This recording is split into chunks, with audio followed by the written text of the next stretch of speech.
Buenos días, chicas y chicos, y bienvenidos un domingo más a mi canal de YouTube. Hoy he decidido estar aquí sentadita en mi butaca y es porque os voy a hablar de las últimas lecturas que he leído y las últimas adquisiciones que me han llegado. Vamos con el vídeo. Quiero empezar con uno de los mejores libros que me he leído este año y ese es, si me seguís en Instagram lo sabéis de sobra, La soledad del corredor de fondo de Alan Sillitoe. Este libro es un clásico absoluto del 59, pero Impedimenta lo ha vuelto a traer este año y no me puedo hacer más feliz esa noticia. Perdonad, lo estáis viendo, qué edición más preciosa, bueno, lo marcado que lo tengo. Este libro me pareció increíble. Lo recomendé millones de veces por stories, lo disfruté, no sabéis. Y además es la portada, chicos. Es que no hay que juzgar un libro por su portada, pero sí te puedes leer un libro por su portada. Es más, comentando el libro con un amigo me dijo que le podía hablar a la editorial para que nos enviase como la imagen para hacer un cuadro o algo, porque es que a mí me gustaría tener esta imagen colgada en una pared. O sea, me encanta. A mí los libros de esta editorial me encantan, pero no solo por la calidad, la textura, son increíbles. El subrayar da gusto con este tipo de papel. Si eres de esos que subrayan libros, me estarás entendiendo que no es lo mismo subrayar un libro que es así más ligerillo. El gramaje de papel me refiero a uno pues que es más consistente y da gusto. Una de mis cosas favoritas de los libros de Impedimenta es que siempre te trae como la portada así en mini. Me encanta para ponerlo en la nevera con un imán, no sé. Además es que esto es como si yo tuviese el cuadro. Es que me han hecho un favor. También os voy a ser sincera, como siempre, y es que lo único malo de este libro es que no es una novela como tal, sino que son relatos. Esto a mí me gusta siempre avisarlo porque, por ejemplo, a mí no me gustan los relatos. O sea, si veo un libro que me llama la atención en una estantería de una librería y son relatos, me pienso muy bien si comprármelo. Me pueden encantar, como es en este caso, pero siempre va a haber esa duda porque, claro, al ser relatos no tiene como una continuidad, evidentemente no hay ese storytelling, entonces puede que no te enganche tanto o que vayas como a pedales con el libro, ¿no? Puede que haya semanas que te leas 5 relatos o incluso que te puedes leer el libro de una sentada. Pero es eso, como que a lo mejor un relato te gusta muchísimo y el resto como que te gustan también pero no están a la altura, ¿vale? Pues eso fue lo que me pasó con este libro, que el primer relato es buenísimo, es el mejor del libro. El resto de relatos están muy bien, pero no son tan buenos como el primero. En todos la premisa es la conciencia de clase, el aislamiento que esto produce, la marginalidad, todo eso. Y la verdad es que no decepciona. Os cuento un poco de qué va el primer relato, que es realmente el que le da nombre a este libro y nos presenta Nottingham en los años 50. Colin Smith, un chaval de 17 años, roba una panadería y acaba en un reformatorio. Entonces ahí descubre que lo que se le da bien es correr. Entonces el director de este reformatorio quiere aprovecharse de este chico para ganar trofeos en carreras. Y de verdad que lo que pasa es muy top, es que este libro es muy top. Y ahora pasamos a uno de los libros que de verdad, qué ganas tenía de que me gustase, tenía unas ganas tremendas de que me encantase este libro, de disfrutar muchísimo la lectura. ¿Sabéis eso que dicen de viajar leyendo? Pues justo eso, vale, pues no fue el caso. Y del libro del que estoy hablando es Caminar por aguas cristalinas en una piscina pintada de negro. Este título, esta portada, bueno, este portadón es increíble. Y hablando de portadas chulas y texturas y calidad del papel, este libro es un librazo, las cosas como son. Pero la historia deja tanto que desear, no entiendo el hype. De verdad no lo entiendo. ¿Por qué a la gente le ha gustado este libro y a mí no? Es lo que me gustaría entender. Son básicamente las memorias de Cookie Muller, la autora. Se nos presenta la escena neoyorquina en los años 70, con todo lo que eso implica. Todo muy trash, muy drogas, cine independiente,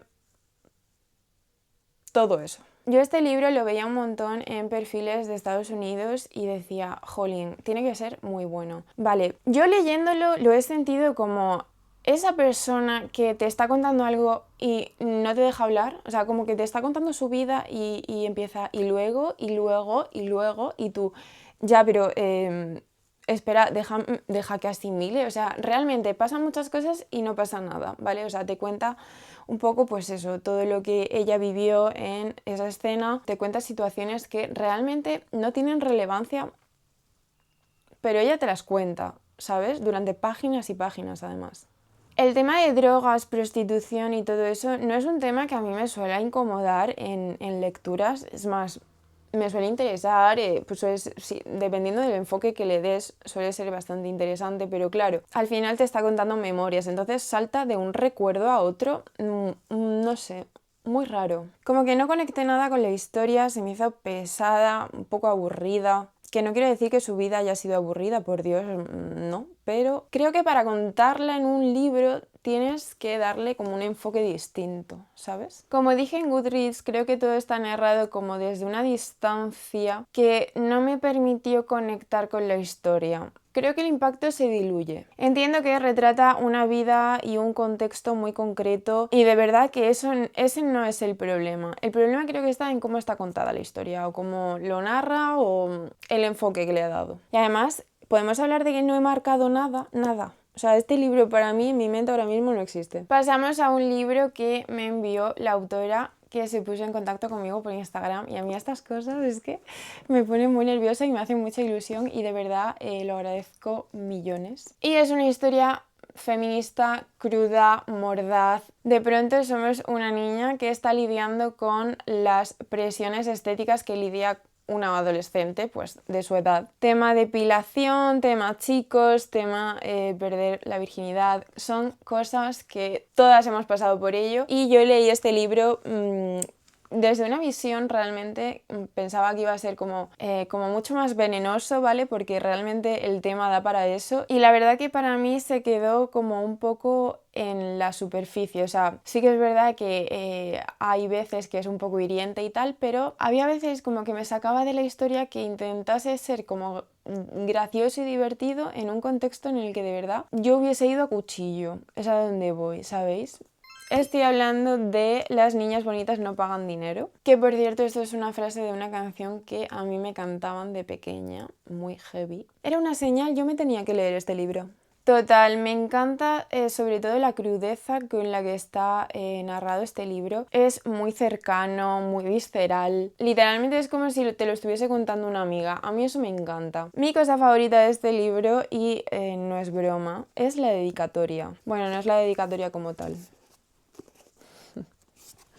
O sea, ¿cómo en la primera página vas a poner esto? Todo es falso salvo alguna cosa que es cierta. M. Rajoy. Lo tengo también algo marcadito y a este le di 3 estrellas. Después en Kindle, por cierto os presento mi Kindle, que creo que no lo habéis visto nunca. Pobrecito mío, está destrozado. Me da muchísima pena, pero es que, chicos, lo utilizo para viajes, la playa, para el trote, por decirlo así. Entonces, claro, mi niño pues no puede más.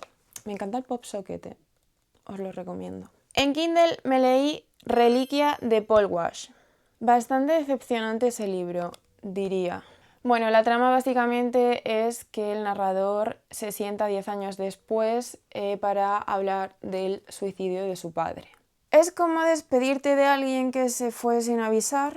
Y claro, yo entré en ese libro diciendo, a ver qué me encuentro, porque claro, leer y sobre todo reseñar historias sobre el suicidio de alguien no es nada cómodo, chicos. Entonces, bueno, sí que es verdad que yo no he pasado por nada parecido, ni tengo ninguna historia cercana a mí ni a mi círculo sobre eso. Entonces, claro, no conecté, sinceramente. Lo siento un montón y es verdad que es un libro que está muy bien reseñado, muy bien valorado, pero he de decir que no sé, diría también que está también, o sea, el narrador habla como desde la distancia, que es obvio, pero me pareció como muy frío, no sé.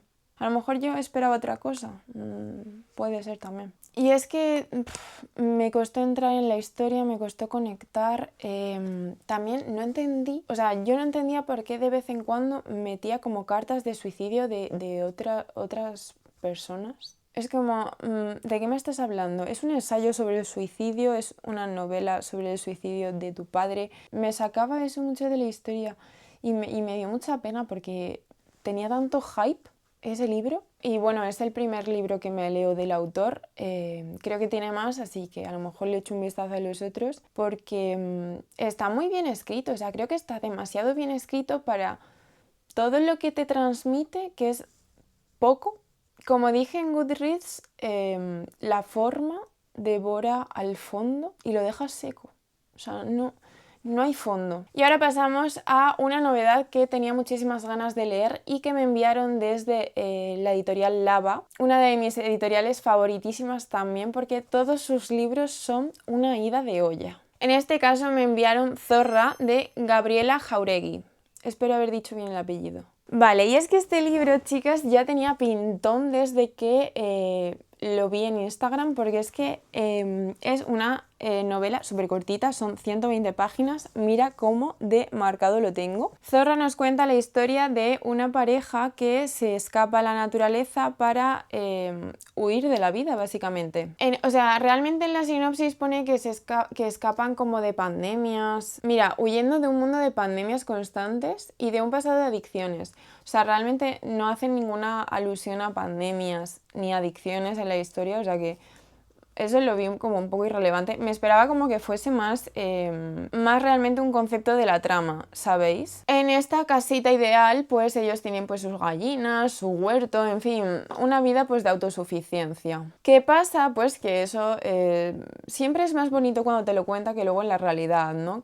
Se encuentran a una zorra que se come sus verduritas y sus animalitos. Pero es que eso no es todo porque aparte se encuentran con una visitante que dice que conocía al hombre que antes vivía en esa casa. Una historia que no termina de cuadrar. La verdad que fue una lectura que disfruté muchísimo, me encantó y siempre me quedarán dudas. Y eso cuando lees un libro mola mucho. Son 120 páginas de nada, esto te lo lees en una tarde y me cuentas qué tal. Y el último librito que leí es No hay que hablar mucho de Lucas Sánchez. Este librito nos cuenta una historia que empieza con un pitido de coche y acaba con un porro, básicamente. Y entre medias pasa toda la vida del padre del protagonista. Me pareció muy guay la premisa de realmente no conoces a tu padre o puedes pensar que sí, pero realmente no, porque bueno, pues nos plantea las situaciones en las que tu padre te ha querido contar algo y no te interesaba o no le has hecho mucho caso. Entonces, básicamente, esta historia es como una comida de cumpleaños del protagonista y su padre. Como que es tradición. Desde que murió su madre Candela, ellos dos pues siempre van a comer en su cumpleaños y en esta comida de cumpleaños le cuenta toda su vida, o no toda su vida, pero a lo mejor los momentos más importantes y tal. Realmente me encanta el enfoque en el que no le cuenta nada explícito, pero sí le cuenta muchas cosas que te hacen entender realmente a su padre. Me pareció muy guay la premisa, me pareció muy guay cómo está escrito y librazo, le puse 5 estrellas. Lo que más interesante me resultó de este libro fue cómo te transmite esa herencia de silencio de los padres o los hombres en general. Muy top. Pasamos ahora a mis últimas adquisiciones. Me ha llegado recientemente Me crié como un fascista de Antonio Maestre. Para mí este tío es un crack. Ha sido publicado este mes, en abril. Es una novela biográfica y nos habla un poco de si nos hemos criado como nos hemos criado. Hay gente que decide ser mala persona. Básicamente, un análisis íntimo y emocional sobre por qué la extrema derecha está subiendo como la espuma. Os contaré qué tal. Y ahora pasamos a Las cáscaras de Laia Viñas, publicado en marzo de 2026. Nuevito. Nos cuenta la historia de Arnau, un padre que se encuentra a su hija en Barcelona tras años sin verse. Está ambientado en la posguerra en el delta del Ebro, o sea que tenemos contexto histórico top. traumas heredados, silencios familiares. Me resulta interesante que explore el vínculo entre maternidad y violencia, o sea que tendremos que leérnoslo. Continuamos con una de las novedades que no es de este año, es del año pasado. Y me vais a decir, ¿qué haces con ese libro en tu estantería, Lu? Bien, muchas veces me preguntáis por libros más juveniles que le podéis regalar a vuestros hijos para que creen ese hábito de lectura, y realmente yo no leo libros ni juveniles, ni de romance, ni fantasía, ni nada de eso, pero sí que es verdad que los que he leído los he disfrutado muchísimo y creo que el argumento de esta historia os puede encantar. Y es bastante disfrutable. Estoy hablando de Tal vez un poco arriesgado, de Sara Anubis. Y es que estamos hablando de una novela de aventuras en 1821, o sea, en pleno trienio liberal. Tenemos contexto histórico. Dos chicas, Maya y Lily, se van en barco a vivir la vida. Y ya pues toda la historia se empieza a tornar un poco rocambolesca. Creo que si te gusta el romance pirata, las novelas de aventura y todo eso, creo que esta historia te puede encantar. Y yo, como cero lectora que soy de fantasía ni romance, le voy a dar una oportunidad a ver qué tal. Ya os contaré. Y ahora pasamos a una de las novedades que más ganas tenía de leer, o bueno, de tener en mi estantería, porque tela.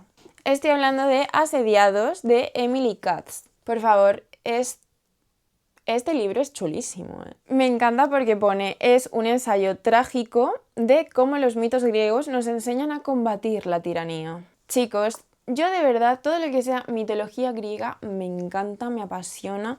Cuanto más leo, más curioseo o me informo, más pienso que no sé nada. Me encanta. Creo que es un tema que por mucho que leas, por mucho que veas incluso documentales o películas, es algo que nunca te deja de sorprender y por lo que he leído, la finalidad de esta lectura es como explicarte o mostrarte que la Ilíada y la Odisea son como manuales de educación política para evitar que los líderes se conviertan en tiranos narcisistas. Es que cuando recibo este tipo de libros a mí me encanta curiosear y me encanta buscar cosas de como que me hagan crearme ese hype para leerme este libro, o bueno, cualquier libro en general. La autora sostiene como que la primera palabra con la que empieza la Ilíada es cólera, menis, por una razón, para advertirnos. Y es que es una fuerza destructiva que rompe la cohesión social. Aquiles, por ejemplo, es el prototipo de líder tóxico moderno. El que prefiere que todo arda si él no va a salirse con la suya. ¿Te suena de algo, verdad? Seguro que te suena. Otra curiosidad de este libro es que Emily explica como que los tiranos odian el debate. La épica griega, curiosamente, valora la palabra. O sea que si un líder deja de escuchar y empieza a imponerse, la tiranía está servida. Porque claro, a esta gente no le bastó con inventarse el yogur y la democracia, sino que ahora, 3000 años más tarde, vienen a darnos lecciones de política. Y aquí es donde entra la paradoja realmente, porque los griegos eran violentos, eran machistas, además tenían esclavos. Pero sabían detectar a un tirano a leguas. Y es que la autora utiliza como esta contradicción para darnos una bofetada de realidad y nos dice como que vosotros tan listillos que sois, pero sois más fáciles de engañar. Al César lo que es del César. Y es que en tiempos de populismo barato, volver a los clásicos es la única salida digna que nos queda.